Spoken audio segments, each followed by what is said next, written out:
irmãos, minhas irmãs, estamos com mais uma edição do nosso Dilectus, né? E hoje nós iremos falar sobre a importância dos apóstolos em toda a manifestação da revelação de Deus. Vejam só, nos dois primeiros encontros que nós tivemos, nós falamos sobre a revelação e como Deus se manifesta na humanidade, mas eu gostaria de focar num ponto que na minha visão é importantíssimo, que é a importância que os apóstolos tiveram. E que, lógico, isso é importante a gente fazer essa aula como que introdutória para depois falar sobre a importância da tradição da igreja. Vejam só, meus irmãos, parece que é uma certa loucura de Deus, é claro, sem ofender a divindade, né? Mas parece uma loucura de Deus com a maneira como ele faz a sua história da salvação, a maneira como ele escreve na humanidade a sua história da salvação. Em determinados momentos, Deus coloca o seu plano de salvação na mão dos homens. Como foi, por exemplo, quando ele se revelou com Moisés e esperou que Moisés conduzisse o povo para fora do Egito. Abraão, antes de Moisés, né? Da própria Virgem Maria, quando esperou de uma ser humana, né? De uma pessoa que não é Deus, mas esperou dela um sim. E lembremos que Deus, a sua vontade é eterna e, consequentemente, não teria um plano B. De alguma forma, essa loucura, entre aspas, de precisar, de se fazer precisar, né? Porque Deus não precisa de fato, ele se faz precisar, da mão humana para completar a sua história de salvação. E essa mesma lógica aconteceu com os apóstolos. Imaginem que Jesus viveu com seus apóstolos durante 3 anos, pregando, falando, anunciando a boa nova, né? Do começo ao fim da sua vida pública, por assim dizer, foi durante 3 anos. E ele confiou o seu projeto salvífico na mão de 12 homens. Por que esses 12 homens? A gente não sabe. Quando Jesus chamou esses 12 homens, todos os evangelhos são unânimes em testemunhar, chamou aqueles que ele quis. Chamou pelo nome. Não foi uma escolha aleatória, não foi certamente uma escolha profissional, né? Não foi pelas características, as habilidades de cada um dos apóstolos. Por que ele chamou estes 12 e não outros 12, dentro dos 72 ou dentro de toda a multidão que o seguia, nós não conseguimos saber. Mas sabemos que ele chamou aquele que ele quis, aqueles que ele quis. Aqueles 12 não foram por acaso. E chamou até mesmo, nós sabemos, Judas, aquele que porventura se tornaria o traidor. Interessante que nos evangelhos também fala aquele que se tornou o traidor, ou seja, ele não era o traidor. Ele se tornou, não é uma predestinação de Jesus quando chamou Judas para que ele fosse um traidor. Vejam, isso é muito interessante, meus irmãos, porque aos apóstolos foi dado toda a revelação de Deus. Em algumas passagens bíblicas nós notamos que era vontade de Jesus que a sua mensagem fosse intermediada pelos apóstolos. Lembremos, por exemplo, quando Jesus, acho que no Evangelho de Mateus, se não me falha a memória, quando Jesus apresenta a parábola do joio e do trigo, do agricultor, né? E as sementes que são lançadas à beira do caminho, no terreno pedregoso, no terreno espinhoso e depois no terreno fértil, né? Depois os apóstolos, eles perguntam, eles dizem, olha, nem vocês entendem isso? Aos outros eu falo em parábolas, mas para vocês eu vos dei a conhecer os mistérios do reino. Eu vos falo de maneira direta, para que depois os apóstolos possam testemunhar isso às pessoas. Então vejam, parece que não foi por acaso também que os apóstolos pregaram o reino de Deus. Não, parece que era já a vontade de Jesus que os apóstolos fossem uma mediação necessária para espalhar o reino dos céus. De modo especial com relação à ressurreição. Acho que falei isso sobre a aula passada, se não me falha a memória. Mas o próprio fato de nós conhecermos a ressurreição é mediado pelos apóstolos. É do testemunho dos apóstolos que nós temos a certeza de que Jesus ressuscitou. Vejam, nós temos 2 hipóteses, ou Jesus ressuscitou ou Jesus não ressuscitou. E Paulo diz, olha, se Jesus não ressuscitou, vã a nossa fé. Mas se Jesus não ressuscitou e o cristianismo é uma farsa, os apóstolos forjaram tudo isso. E aí nós vivemos uma grande mentira. Por outro lado, se Jesus ressuscitou e os apóstolos testemunharam essa ressurreição, nós vivemos do testemunho dos apóstolos.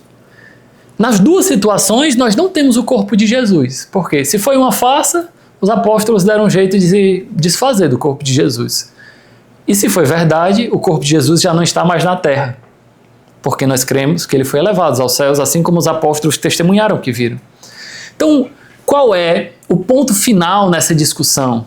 Que os historiadores, de modo especial materialistas, ateus, colocam em dúvida essa veracidade histórica sobre a ressurreição de Jesus. O ponto final, meus irmãos, minhas irmãs, é o testemunho dos apóstolos. Um testemunho não só escrito na palavra de Deus, como está sintetizado nos evangelhos, mas o testemunho com a vida. Todos os 12 morreram martirizados. Menos João. João foi jogado numa caldeira de óleo fervente e não morreu por um milagre. Então, o fato, até mesmo o fato mais importante do cristianismo, que é a ressurreição, Jesus deixou esta mensagem na mão dos apóstolos. Meus irmãos, isso é importantíssimo nós termos claros isso, porque é isso que fundamenta a nossa fé católica, porque ela é uma fé apostólica. Católico, apostólico, romano. A nossa fé ela é apostólica. E a própria palavra de Deus, a própria Bíblia, deixa entrever em dois enlaces como é que essa nossa fé é apostólica. Hoje, certamente você vai assistir esse outro dia, né, porque vai ser lançado depois, mas o evangelho de hoje fala providencialmente sobre essa fé apostólica. Depois que Jesus fala que é difícil que os ricos entrem no reino dos céus, nós vamos ver que Pedro levanta a mão e diz: Senhor, e nós que deixamos tudo? O que ganharemos? Jesus promete, olha, ganharei 100 vezes mais e no fim da vida a vida eterna. E vos sentarei em 12 tronos para julgar as 12 tribos de Israel. Portanto, o julgamento final, o julgamento escatológico, o julgamento do fim dos tempos, não vai ser somente o julgamento de Jesus, será também o julgamento dos apóstolos. Jesus parece comunicar o mesmo poder que o Pai deu a ele aos apóstolos. E também no livro do Apocalipse, nós vemos, antes da mulher vestida de sol, com a lua debaixo de seus pés, coroado com 12 estrelas, antes dessa visão, nós vemos João, o escritor sagrado, falando que ele viu como a Jerusalém celeste descendo do céu, e não precisava mais de sol, porque o próprio Senhor brilhava sobre ela, e via nos seus fundamentos como que 12 colunas. A própria pedra fundamental, como Jesus, no livro descreve isso, no livro do Apocalipse, mais 12 colunas. E nessas 12 colunas estava o nome dos 12 apóstolos. Portanto, a Jerusalém celeste que desce do alto, o fundamento dela, o último, é Jesus Cristo, a pedra que os pedreiros rejeitaram. Porém, sobre esta pedra fundamental estão 12 colunas, os 12 apóstolos. Compreendem, meus irmãos? Então Jesus parece que transmitiu o seu poder aos apóstolos. Claro, não pela natureza, porque a natureza divina era exclusiva do Filho. Mas Jesus transmitiu através da graça. A graça é, portanto, a comunicação do favor divino que é própria de Jesus à sua igreja. Vejam só, meus irmãos. Então, quando Jesus ressuscita, Mateus capítulo 28, ele aparece aos apóstolos e diz: toda a autoridade me foi dada no céu e sobre a terra. Depois de dar essa proclamação forte, toda a autoridade me foi dada no céu e sobre a terra, ele continua e diz: aquele a quem vocês perdoarem os pecados, eles serão perdoados. Aquele a quem retiverdes, eles serão retidos. Vejam que essa aparição Jesus faz aos 12, no caso aos 11, não é? Judas já não estava mais lá. E comunica a eles o poder do perdão dos pecados, que na tradição da igreja ficou chamado o potestas claves, se não me engano é esta a pronúncia, não é? O poder das chaves. Aquele que ligardes ou desligardes será ligado ou desligado no céu. Jesus, portanto, comunica aos apóstolos o poder de perdoar aos pecados, poder que é dele, de Deus, realizado na cruz. É por isso que a confissão, por exemplo, ela é feita com a igreja. A confissão, por exemplo, ela é feita no contexto da igreja. Porque a igreja não é dona do perdão de Deus, mas ela administra as graças. Porque isso foi dado aos apóstolos. Que loucura, meus irmãos, porque hoje parece que nós vivemos numa época em que as pessoas dizem: não, eu sou cristão, mas eu não gosto de igreja. Não importa a igreja. No céu não tem placa. Quantos desses discursos de matrizes protestantes, evangélicas, nós escutamos e que parecem verdade? No céu não tem placa, claro, né? Claro que não tem placa, no céu só tem uma igreja, placa é quando tem mais de uma. E quem criou essa multiplicidade de igrejas não foi a igreja católica. No céu só existe a igreja católica. E todos aqueles que porventura gozarão do céu passarão pela mediação da igreja. Ah, padre, está dizendo então que evangélico não vai salvar? Não, calma. Se tua inteligência é limitada e não consegue fazer o raciocínio, não posso fazer nada. Mas eu quero dizer que a igreja é um instrumento que Deus quis para a salvação, é um instrumento necessário. Claro que uma revelação particular não é fonte de argumento, mas esta que eu vou falar, ela serve bastante para poder ilustrar como é que é essa mediação da igreja. No testemunho da Glória Polo, que é aquele testemunho daquela mulher que não é santa, né, porque não morreu ainda, ou não sei se já morreu, mas acho que não, que ela teve uma experiência de céu e de inferno e de purgatório, não é? Então, o livro, por si só, vale a pena ser lido como uma literatura piedosa, né? Claro, ali não contém a doutrina da igreja, visto que é uma revelação particular. Mas ela comentou uma coisa interessante, que num determinado momento ela viu uma pessoa que não era católica se salvando. Viu a alma dessa pessoa se salvando. Mas que antes de entrar no céu, ou naquela mediação entre a morte e o julgamento, houve um batismo místico, espiritual, porque aquela pessoa foi encontrada digna da salvação.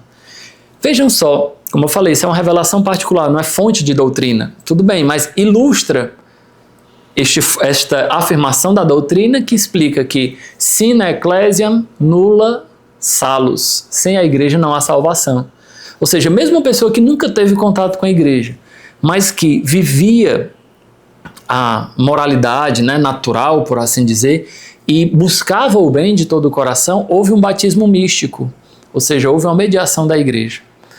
Isso para mostrar que a igreja, ela não é, meus irmãos, minhas irmãs, somente uma instituição. Jesus, vejam só, não só deixou um livro para a gente, Jesus deixou um local, Jesus deixou uma igreja. E ele mesmo fala: sobre esta pedra eu construirei a minha igreja. Não a igreja de Lutero, não a igreja de Calvino, não a igreja de tantos outros pastores que se arrogam o direito de fundarem igrejas. Como pregar sem ser enviado? É uma primícia de Paulo, né? Como vão crer se não há quem pregue? E como vão pregar se não tem quem envie? Então, o ministério da pregação, que é o anúncio da verdade, ele não nasce do coração de uma pessoa inflamada, não. Ela nasce de uma entrega. A própria fé, meus irmãos, minhas irmãs, é uma entrega de Deus. A fé é um dom. Antes de ser uma virtude, a fé é um dom que nós recebemos no batismo. Tanto que após a renovação do creio, que os pais e padrinhos fazem, se for criança, ou a própria pessoa adulta, se for adulta, depois da renovação do creio, ou da proclamação do creio, se a pessoa for adulta, o padre, ou o diácono, ou o ministro qualificado para tal, ele diz: esta é a nossa fé, que da igreja recebemos e sinceramente professamos. Portanto, meus irmãos, minhas irmãs, a fé não é um sentimento pessoal, não é um desejo meu. A fé é a fé da igreja, que eu posso aderir a ela, ou eu posso abjurar, ou eu posso rejeitá-la. A fé não é uma propriedade minha para dizer que eu tenho muito ou que eu tenho pouco. Eu vou, na verdade, aderir à fé da igreja, ou eu vou negar a fé da igreja. É claro que a fé como sentimento, ela existe, a piedade popular, mas é necessário uma purificação disso. Como? Através da igreja, através do ensinamento da igreja. Essa mediação, vejam, volto a dizer, não é algo acidental na revelação, mas é algo necessário. Isso é importantíssimo também porque existem muitos teólogos, inclusive católicos, que dizem que Jesus pregou o reino e os apóstolos criaram a igreja. Ou seja, Jesus queria uma coisa e os apóstolos fizeram outra. Isso não é conforme a nossa fé. Não parece ter sido essa a intuição fundamental de Jesus, porque confiou a própria mensagem da salvação aos apóstolos. E São Paulo, que vivia na era apostólica, né? Ali a igreja nascente, tem a ousadia de dizer: e se alguém vos pregar um evangelho diferente daquele que vos pregamos, portanto, é a pregação dos apóstolos que vale mais do que os evangelhos escritos, mesmo na época de Paulo. A pregação dos apóstolos é o conteúdo fundamental para a nossa fé. Portanto, meus irmãos, minhas irmãs, precisamos entender que é impossível abraçar a fé em Jesus Cristo sem abraçarmos também a fé na igreja. É precisamente por isso que no finalzinho do creio, nós rezamos: creio no Espírito Santo, na Santa Igreja Católica. Vejam só, quando eu falo creio no Espírito Santo, na Santa Igreja Católica, em português, o conectivo é o mesmo. Creio no Espírito Santo, né? Em mais A, mais O, né? No. Creio na Igreja Católica, em mais A, né? No Espírito, na Igreja. Então parece que é a mesma coisa, mas não é. No original do latim, credo Spiritu, né? Creio na pessoa do Espírito.